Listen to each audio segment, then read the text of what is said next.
কামৰূপ ছাত্ৰ সন্থাৰ উদ্যোগত দক্ষিণ কামৰূপৰ সুসন্তান ডক্টৰ মামণি ৰয়ছম গোস্বামী বাইদেউৰ ত্ৰয়োদশ মৃত্যুবাৰ্ষিকী আমি নিজৰা কাৰ্যসূচীৰে দক্ষিণ কামৰূপ ছাত্ৰ সন্থাই মিৰ্জাৰ মামণি ৰয়ছম গোস্বামী চুকত আয়োজন কৰিছোঁ।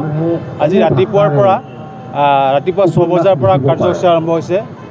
ডক্টৰ মামণি ৰয়ছম গোস্বামী এই চুকত আমি সামূহিক চাফাই অভিযান কৰিছোঁ।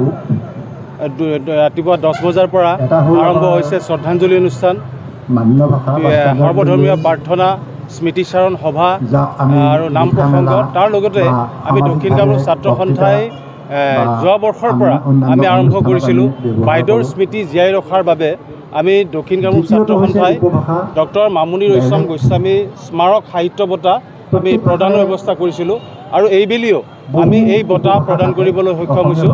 আৰু এইবেলি এই বঁটা প্ৰদান কৰা হৈছে পূব কামৰূপ মহাবিদ্যালয়ৰ প্ৰাক্তন অসমীয়া বিভাগৰ মুৰব্বী অধ্যাপক ডক্টৰ খগেশ সেন ডেকা ছাৰলৈ আমি এই বঁটা আগবঢ়াইছোঁ।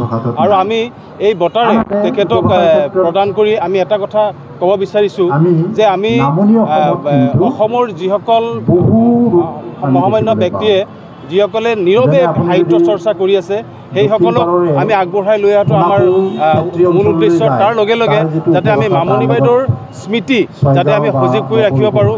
বিশেষকৈ আমি দক্ষিণ কামৰূপবাসীয়ে বাইদেউৰ স্মৃতি আমি সদায় সজীৱ কৰি ৰাখিবই লাগিব, কাৰণ আমাৰ বাইদেউ এগৰাকী আছিল আমাৰ দক্ষিণ কামৰূপৰ সুসন্তান। গতিকে বাইদেউৰ স্মৃতি জীয়াই ৰাখিবলৈ আমি এই পদক্ষেপ গ্ৰহণ কৰিছোঁ। আনহাতে গোৱালপৰীয়া উপভাষাটো আকৌ সম্পূৰ্ণ বেলেগ। ইয়াৰ মাজতো আৰু এটা ৰূপ আছে সংগোপনে।